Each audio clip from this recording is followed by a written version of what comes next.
I'm Kitty Ferguson, Professor Emerita from Biola University in Southern California.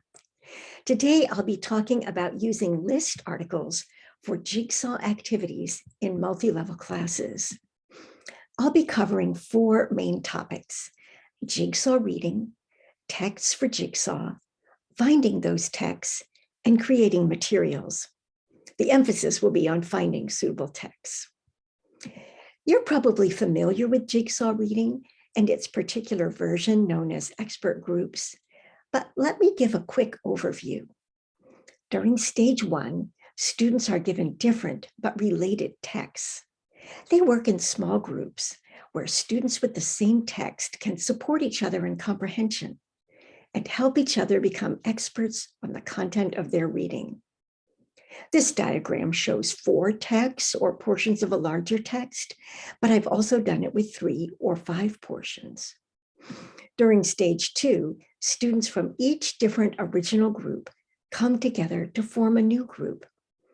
They then share what they've learned from their text. During both stages, there's a speaking component to what otherwise might have been a solitary reading activity. If you have a multi-level class, and who doesn't, stage 1 is a good time to adjust the text we give students. Higher level students can get a longer or more difficult reading, and lower level students get something shorter and easier. Stage 2 can also be set up to be accommodating to students of different levels. As you look at this worksheet, notice that it's been written so the students from the blue group, the low-level group, have just one question to contribute to. Students in the orange group with 3 questions to be responsible for are the higher level students who have read a longer text. So we've adjusted both text, how much reading, and task, answering questions. But everyone, no matter what their level, has something to contribute. There are several benefits to doing Jigsaw reading. First, students have less text to read. That can be a relief for many of them. As we've seen, the amount of text and the post-reading tasks can be adjusted for a multi-level class. Importantly, it gives students a purpose for reading. They have an obligation to convey what they've learned from their text to a new group. Finally, it's more interactive, and that can be motivating to social students and important to students who need to develop their speaking skills. Yes, it may take more time to prepare the materials, and I'll talk about that later in this presentation. And yes, it takes more time in class than other reading activities, but I think the benefits make it very worthwhile. By the way, if you're teaching online, do a search for Jigsaw Online or Virtual Jigsaw, and you'll get good advice for how to adapt this technique to a virtual environment. Okay, so Jigsaw is a good idea. How do we create Jigsaw materials, and where do we find texts? One possibility is to cut up a text into pieces. Here's a little Nasreddin fable in 3 paragraphs of roughly equal length. Why not give each group a different paragraph? The problem comes from the phrases I've highlighted. Because of these features of cohesion, groups who have sections 2 and 3 are likely to be confused. Who is Ali? What does again refer to? And the 3rd paragraph is going to sound especially strange. Here's another example with a nonfiction text. In this case, something from American history, an account of the conditions that led to the Louisiana Purchase. If we simply cut it up into 4 pieces, students who have paragraphs 2, 3, or 4 will be missing background knowledge and context. The elements of cohesion, which I've marked with colored lines, such as repeated vocabulary, are disconnected. Comprehension is going to be much more difficult.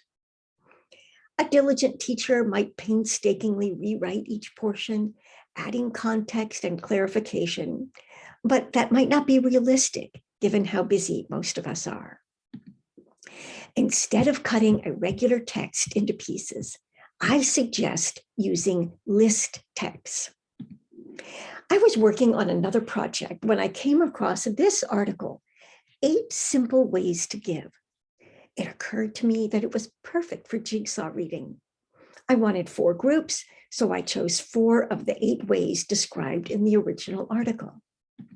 Each group read about one way to give. For example, this one about being emotionally available.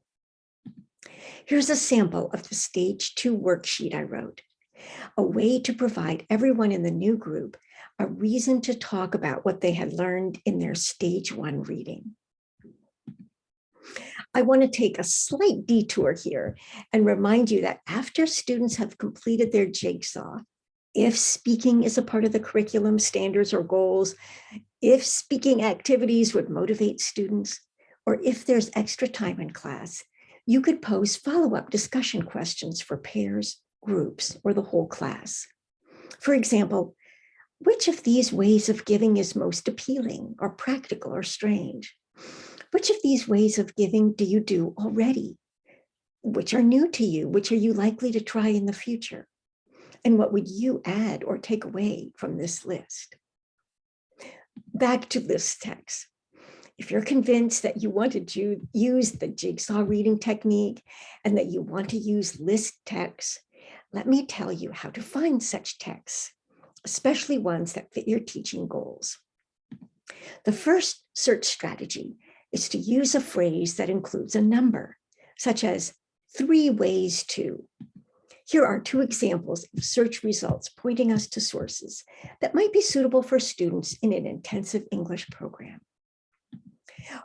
When you do a Google search, you also see what other people have searched for, and that might lead to something useful. Sometimes you might find a good source with lots more similar articles. For example, my search with the phrase 4 keys to led me to an article called 4 Keys to Happiness at Work from the Greater Good website. And that site had lots more great numbered list articles, 10 happiness practices, 6 ways to find your courage, 4 essential qualities of the heart. Another search strategy is to add a word related to a theme or content area. For example, putting forgiveness into a search with 3 brought up all these different phrases, steps, types, benefits, levels, and so on, and thus possibilities for finding articles.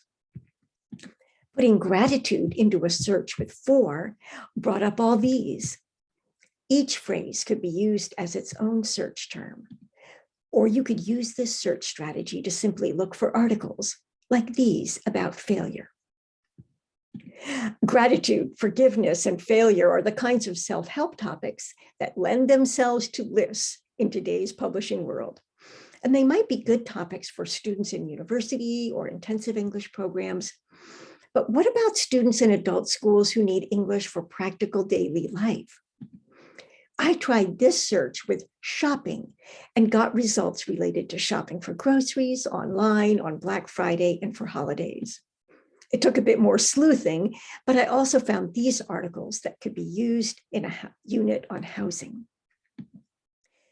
Teachers with responsibility for school subject matter can be on the lookout for lists in their textbooks or in supplementary materials related to content such as math, science, history, or literature. Sometimes we come across texts by chance or serendipity. While I was working on this presentation, I happened to see this article from The Atlantic. It didn't have a number in the title, but it did present 3 different bits of advice on dealing with failure. I also ran into this article on the NPR website. It didn't have a number in the title, but it presented 5 bits of advice. If each group read the same short introduction to the problem, developing new habits to reach personal goals, and then read their own separate paragraph, it would work well for a Jigsaw activity. So even though I presented search strategies that use numbers, I also suggest that those numbers might not be needed and that we should simply keep our eyes open for suitable list text. So we have the texts. Now it's time to turn them into classroom materials. The first step is to decide how many groups and/or pieces of text. Sometimes this emerges from our class. We have 16 students. They naturally fall into 4 groups of 4 people each, for example. Thus, even though I had an original text about 8 simple ways to give, I chose only 4 of them for my jigsaw activity. But sometimes it emerges from the text. For example, the article with 3 different pieces of advice for dealing with failure. This jigsaw will only have 3 pieces. And that means that a class of 16, I'll have 5 groups of 3 and 1 of 4. It's a good opportunity, by the way, to pair a new student with an established student to help out. With some texts, there might be an introduction that is necessary for all groups to read, setting the scene for each of the items in the list. And finally, we need to make sure the text doesn't have obvious barriers to comprehension. For example, this idiomatic phrase, one and done. I have to think about whether my students are likely to understand it and whether I can make a quick change to enhance comprehension. I have just a little time to touch on adapting authentic text for ESL students, so this is a quick overview. The first recommendation experts give is to simply shorten the amount of text we give students. Thankfully, that's already accomplished through Jigsaw. Individuals are reading only a third, a quarter, or a fifth of the original text. Secondly, experts recommend analyzing a text to see what might make it difficult. Many teachers do this intuitively, but it can also be helpful to use a program like COCA. This shows us which words are low, mid, and high frequency. It's not perfect, however. For example, it doesn't recognize the phrase one and done, so teachers still have to be smart. Once we've identified possible challenges, we might decide to cut out a sentence or a paragraph, especially if it's not crucial to overall meaning or future usefulness. We might rewrite a portion, for example, changing deploy to use. We might add a gloss in the margin, such as a translation of procrastination, or an explanation that one and done means doing something only once and never again. And finally, experts recommend various ways to scaffold comprehension.